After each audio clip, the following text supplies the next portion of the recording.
And the last two U.S. presidents, Bill Clinton and George Bush, made the leap from the governor's mansion to the White House this year. Former Massachusetts Governor Mitt Romney is trying to follow a similar path. But right now, Romney is seeing mixed results in the polls. According to the latest NBC News Wall Street Journal poll, Romney is a distant fourth nationally at 8% and has even lost ground since May. But in an important early primary states, Romney is running strong. In New Hampshire, he is on top with 28% of the vote. And a poll in Iowa from May shows Romney up 12 points over John McCain. Kevin Madden joins us now. He is press secretary for the Romney campaign. Welcome. Thanks for coming in. First of all, Republican candidate James Gilmore is calling for, quote, a limited, deliberate drawdown of American forces and a redeployment in the surrounding region from Iraq. Where does your candidate stand on that? Well, I think that runs counter to our mission in Iraq, which is to be successful. Governor Romney has said right now that he very much supports this troop surge that we are currently building up with through under General Petraeus' command, and that we need to move forward on that troop surge. And in the next couple of months, we need to continue to measure our success there, and then essentially make an assessment on whether or not it's working and how to move forward. And I think that's where Governor Romney has been, and he's made that very clear to all the voters as we've been out on the campaign trail. Kevin, why do you think that Fred Thompson is polling so well, coming in second in national polls without having even declared his candidacy? Well, look, I think these national polls right now, Andrea, they're largely a reflection of name identification levels. If you look at the top three of the Republicans that are now polling high nationally, Rudy Giuliani, John McCain, Fred Thompson. Depending on which poll you read, they're either first, second, or third. That's largely because Rudy Giuliani is a household name. John McCain has run for president before and is universally known by many Republicans. And Fred Thompson has had the opportunity to be in millions of Americans' home every once a week as a cast member on Law and Order. So, and having been in the Senate for 8 years, a lot of Republicans know who he is. That's why I think you're seeing a reflection of name identification in national polls, whereas in these early state polls, we are progressing very well.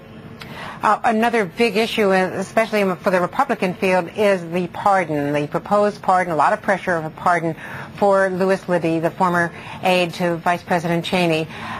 Why is Mitt Romney saying that he would keep that option open when, as governor, he didn't grant a single pardon, saying that he believed in the jury system and did not believe in reversing the jury system? Well, I think you have to look at this particular case and the specifics of each individual case. In this instance, Governor Romney believes that he shouldn't shut the door on it without all of the facts before him. And given the fact that it's a hypothetical and he's not president yet, you can't really discount it until you take a look at it. And he's made that very clear.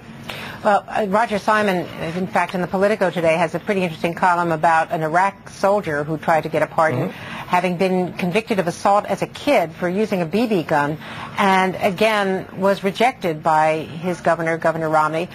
Even though right, Andrea, I don't know the specifics of that particular case, but as governor, what the governor did was apply a lot of the standards that were held for pardons across the board, and how we would take individual cases and apply them against that standard. I don't know the particulars of that case, but in that particular incident, the governor did not believe that a pardon was warranted.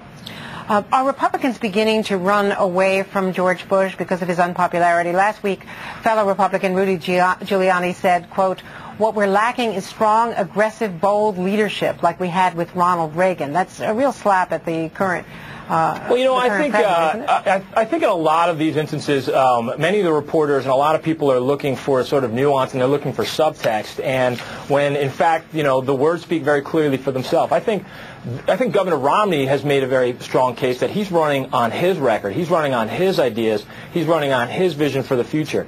I fundamentally don't think elections are, and I think the American people would agree with this, elections aren't about the past. Elections aren't about remedying what went wrong in the past. Elections are about where you're going to take this country in the future and what big ideas you bring to the table. In that case, Governor Romney is running on his record, his ideas. You think you're going to come in number one again in the cash primary at the end of the second quarter? Andrea, I think a lot of the fundraising is also, again, a reflection of name identification levels and a reflection of where we are in the national poll. we did very well in the first quarter because we gained a lot of support around the country from a lot of people who met the governor and wanted to be a part of his team. I can tell you that I couldn't give you a number right now, but we're working very hard. We're doing all the yeoman's work to put together a strong fundraising team.